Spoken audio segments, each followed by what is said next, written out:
7 massive movies, hundreds of millions of dollars, and studios already know some of them are going to fail. Not because they're bad, not because people hate them, but because the math doesn't work. One of these films needs $500 million just to break even, and it might not even get close. Another is trapped between $2 billion franchises, and one of them, it's been sitting unfinished for years, and they're releasing it anyway. This isn't a prediction video. This is a breakdown of movies that are walking into the box office with problems they can't fix. By the time you see the trailers, it's already too late. Let's start at number 7, because this is where things quietly start falling apart. Animal Farm. Hi, Lucky. What's up? We are going on vacation. A slaughterhouse. No animal shall wear clothes, and all animals are equal. $35 million budget, Talking Animals, a George Orwell story being marketed like a family film. Here's the problem they don't want to admit. Animal Farm is not a kids' movie. It's about corruption, power, revolution turning into tyranny. That's the entire point.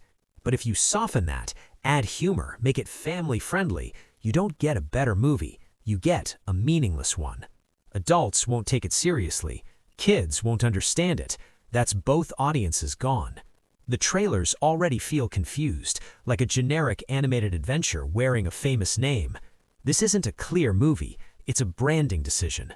And $35 million is a big risk for a film that doesn't even know who it's for. This one doesn't just underperform, it disappears. Number 6, and now the pressure starts building. Supergirl. Okay, this does not look like this is gonna end well.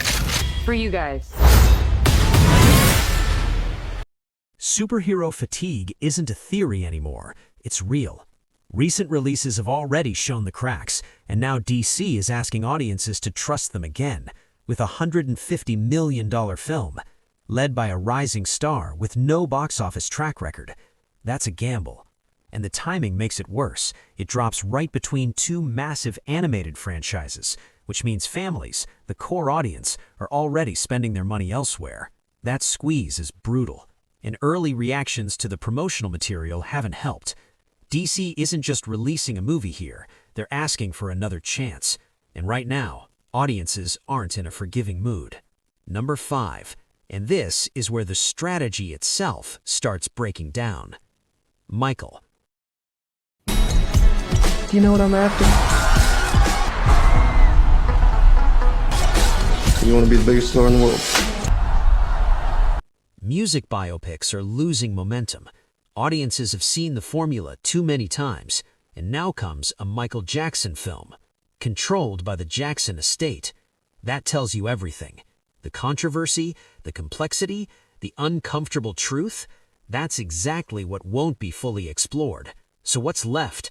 A safe version of a story people already know. And that creates a serious problem. Fans who just want the music already have it, and viewers who want the real story won't get it. So who is this movie actually for? That middle ground, it's where movies go to struggle. Number 4, and this one feels like it's arriving from a different era. Scary Movie 6.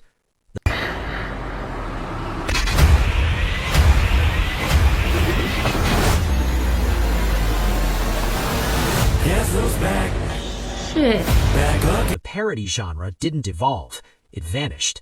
What used to dominate theaters now lives online, for free. Endless jokes, instant content, no ticket required. And now this franchise is trying to come back over a decade later. Yes, the original cast returns. Yes, there's nostalgia. But nostalgia alone doesn't sell tickets anymore. It just reminds people of what used to work. And the release date doesn't help either. It's going head-to-head with another major film the same weekend. 2 movies fighting for the same audience. That's not competition. That's self-destruction. Number 3. And this is where the risk becomes massive. The Michelangelo and Grogu.